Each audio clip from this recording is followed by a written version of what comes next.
Et avec ce beau soleil, une idée de sortie ce week-end. Des jardiniers amateurs ouvrent leurs portes au public. Leurs potagers sont sans pesticides ni produits chimiques. L'occasion pour les mains vertes de trouver quelques conseils et de découvrir de nouvelles techniques. Reportage à Riom et à Clermont-Ferrand de Sandrine Montero et René Thévenot.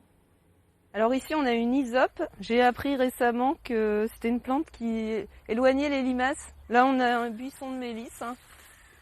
Pareil, très bon pour la tisane. Pour Claire, le bonheur est dans le potager, un espace de 800 mètres carrés qu'elle partage avec 3 autres jardiniers amateurs. C'est une vieille dame qui leur prête gracieusement la parcelle depuis 4 ans. Compost, paillage, jachère fleurie et association de culture n'ont pas vraiment de secret pour cette animatrice environnement. C'est un petit peu notre laboratoire et on essaye de montrer qu'il est possible justement de se passer de pesticides et d'engrais chimiques et de synthèse. C'est un moyen de subsistance aussi, donc d'expérience et de subsistance, ce jardin, et une alternative face à la crise quelque part, dans une façon de reprendre le pouvoir de créer. Un jardin au naturel ouvert au public ce week-end, tout comme une vingtaine d'autres dans le Puy-de-Dôme. L'occasion d'échanger trucs et astuces alors que la vente aux particuliers de produits phytosanitaires sera interdite en 2019.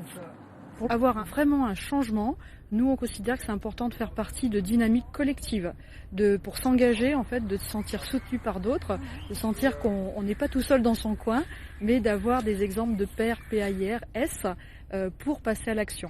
L'occasion aussi de créer des liens sociaux. Ici, ces bénévoles regroupés depuis peu en association partageront bientôt leur récolte avec des étudiants en difficulté. Ils accueillent déjà des mineurs placés par la protection de l'enfance. On apprend les choses, on apprend à manger ces légumes aussi, à les déguster, on apprend la biodiversité. Je m'aperçois que les enfants ont un contact très différent avec les bénévoles. On n'est pas dans l'éducatif ici, on est vraiment dans le partage. Une autre opération porte ouverte aura lieu le 2e week-end du mois de septembre, cette fois dans des jardins de l'Allier.